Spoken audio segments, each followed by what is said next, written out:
Curious ka ba malaman kung ano ang itsura ng isang 24,000 peso dinner? Yung Ayare, ipapakita ko sa inyo at ang mas importante, sulit ba para sa 10 tao? Birthday ng aking ama at are ang napili naming kainan. ito yung pinaka main dining area.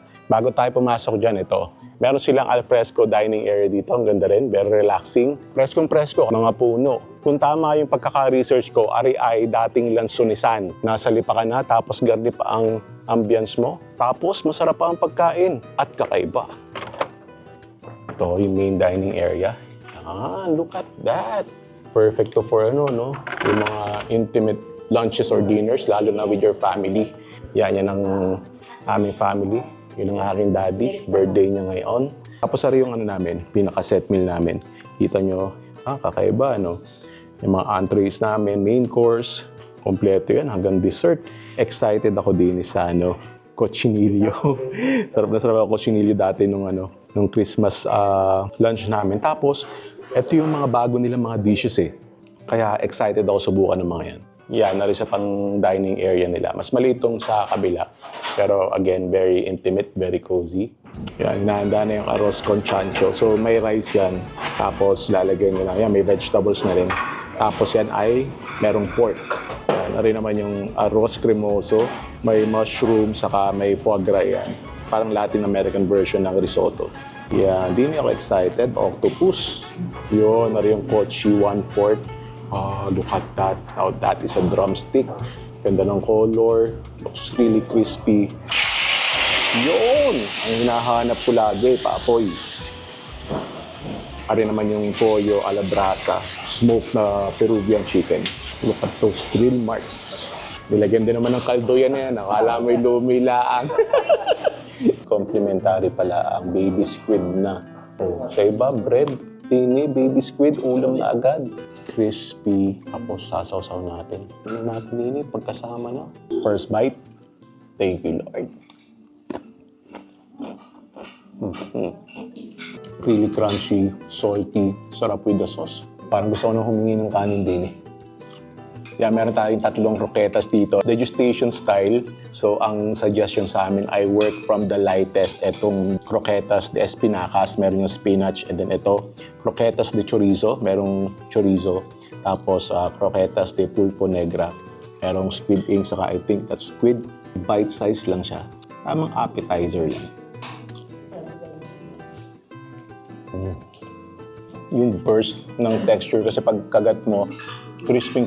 And then may mushy sa loob na parang almost like sauce. Tapos very light nga yung flavor niya. Chorizo naman. Yung loob niya, a little sweet. Tapos yung pinaka-chorizo, yun yung salty component. Pulpo negra. Ito pakita ko yung loob. Yung sinasabi ko sa inyo na mushy na yan. Ganyan yung loob niya Bigyan mo ako ng 10 sets ng ganun Ubus sa akin yun. After nung croquetas, talagang appetizer gain strong, starting strong din sa El Cortijo. Ari naman yung gambas al ajillo. So yan, mga shrimp. Tapos ito ay extra virgin olive oil. Tapos may chili, may garlic, really plump. Ang bango na Tapos serve daw Best enjoyed. Ito, homemade nila to na baguette bread. Tatopping natin yan dyan. And then, ito, this is liquid gold right here. Yan. Extra virgin olive oil siya. Pero not too oily sa palate. Kasi yung shrimp plain naman yung lasa niya So, inabsorb niya yung lasa ng extra virgin olive oil. And then yung garlic, kina-counter niya yung oiliness Chilies, yung anghang, medyo late yung palo ngayon pa lang pumapalo. Literal na pa lang Yung oil pa lang. Tapos yung baguette bread, panalo na. Ano kayong lasa na rin sa kanin? Parang sarap na rin sa kanin. Kung gano'n naman ang appetizer, can't wait for the mains. Pag karnigang ang salad mo, ay hindi ka mapapaibig dyan. Kita nyo may mga chicken slices, kita nyo mga fresh vegetables, may candied walnuts, tapos look at that vibrant sauce. May grapes din siya. Tapos may red onions din. Yung sauce niya, almost like a Big Mac sauce. Kaya parang kumakain ng Big Mac. Pero may siya. May konting kick, may konting spice ng cayenne pepper. Tapos yung candied walnuts yun ang provide ng sweetness. Tapos yung juicy yung chicken. Di ba usually tayo pag salad, yung ano lang, masabi lang na nag-salad. Ito yung salad na mapapabulos ka.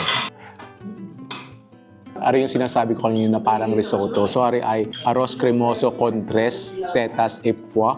So, meron siyang tatlong kinds ng mushroom tapos yung nasa ibabaw na yan, yan ay foie gras. As you can imagine, this is a very rich dish. Nakakala mo yung arroz caldo pero this is not your everyday arroz caldo. Nung hinalo kong ganun, talagang lumabas yung earthy smell. Yung talagang dominant of flavor dito yung pagka-earthy ng mushroom. And then yung richness ng foie gras. Hindi naman siya, kumbaga yung earthiness ng mushroom, na-counter niya yung pagka-rich yung foie gras. May salty component din siya, pero towards the end. Sarap. Ano kaya lasa na rin pag nilagyan ng kalamansi? Patis hindi na kailangan kasi maalat na Ang maganda sa El Cortijo, pag ganito mga set meals, yung nagbi-build up yung yung momentum mo, starting strong with the appetizers, tapos going towards the main, tuloy-tuloy lang yung pagtaas. Yan sarap na sarap sila doon sa arroz. Na-curious sila sa kung anong meron sa sa dish. This is the cochinillo asado. It is a 28 days old roasted suckling pig and it has 5 sauces. This is the criolla salsa. This one is aioli. This is the salsa bravas. It is spicy po. And then we have here the pork stew and then pickled onions. Yan, kailan ka huli nakakain or nakakain ka na ba ng octopus? Are pan-seared. Ganda ng pagkakaluto. Yan, tentacles yan.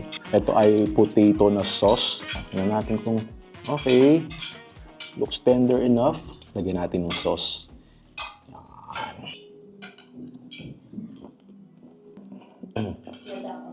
Smoky, not chewy at all. Parang yung shrimp kanina, yung may crunch. Rinig nyo naman siguro yun yung parang may lutong ng konti. Tapos yung carbs niya ay potato gratin. Sarap yun with the sauce. Ano naman yung pollo alla brasa. So chicken niya. Ito yung ginigrill kanina Is that not the juiciest chicken you've seen? Tapos may mga sauces yan. Tingin ko ito yung babagay dyan.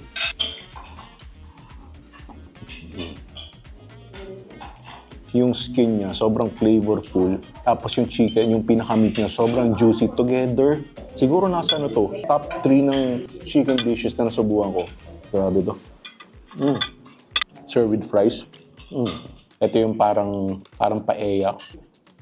Malalasahan mo lang yung salt saka yung freshness ng pork. Tapos pagkagat mo, doon nagre-release yung mga oil So parang oily, salty, tapos tender pork, tapos yung pinaka-rice.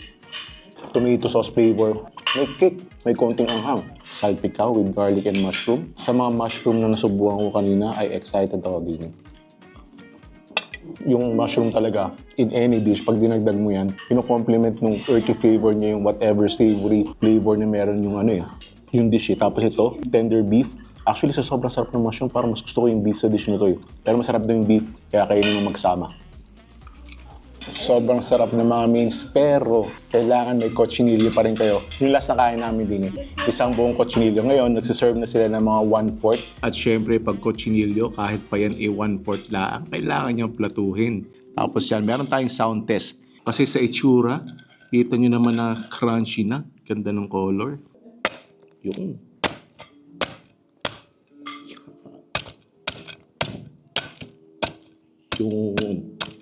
liparan ang mga balat. Look at that! At kita niyo kung gaano kalambot yan. Pinipilas lang. Kahit parik kamay Sobrang crunchy, sobrang rich. Tama-tama lang yung pagkaalat niya. Really, really juicy. At kahit 1/4 lang yan, daming laman yan. May 5 siyang sauces, pero para sa akin, gusto ko ma-appreciate yung lasa nung nung cochinillo talaga Pero tingin ko ito yung babagay dyan. Para lang makat through yung richness ng cochinillo. Lalo na pag special occasion, masarap yung mga mains nila. Orderin yun, pero kailangan may cochinillo.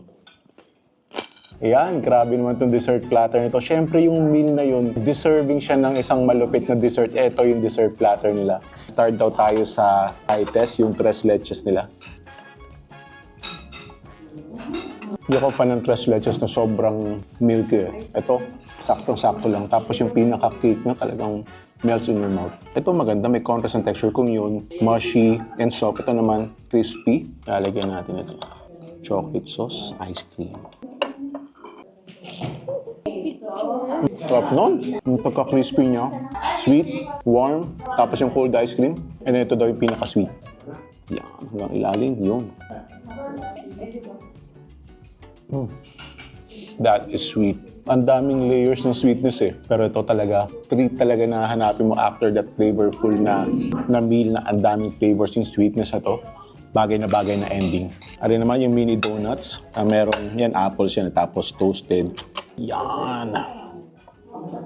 Yung first visit namin dito ng Christmas lunch namin, sobrang nasarapan na kami doon. Honestly, itong second visit namin, mas nagustuhan namin yung mga pagkain than the last time. Mas masarap to. Masarap yung dati, pero mas nasarapan ako sa mga pagkain yun. So, kung nasubukan nyo na to dating El Cortijo, kailangan nyo na bumalik. Kailangan nyo na masubukan itong mga bagong dishes na to. And in case hindi nyo napansin, you're watching me on a different channel. Nandito tayo sa Hello Lipa channel, baka hindi nyo napapansin. So itong channel na to para sa Lipa City talaga, mga restaurants, mga events, mga ganap, mga resorts. Dito nyo mapapanood yan, kaya huwag nyo kakalimutan mag-subscribe kayo. Sa channel na to, marami tayong ilalabas sa videos dito. El Cortijo, napakagandang first video natin sa series na to. Jays Recinto on Hello Lipa. El Cortijo, subukan nyo na.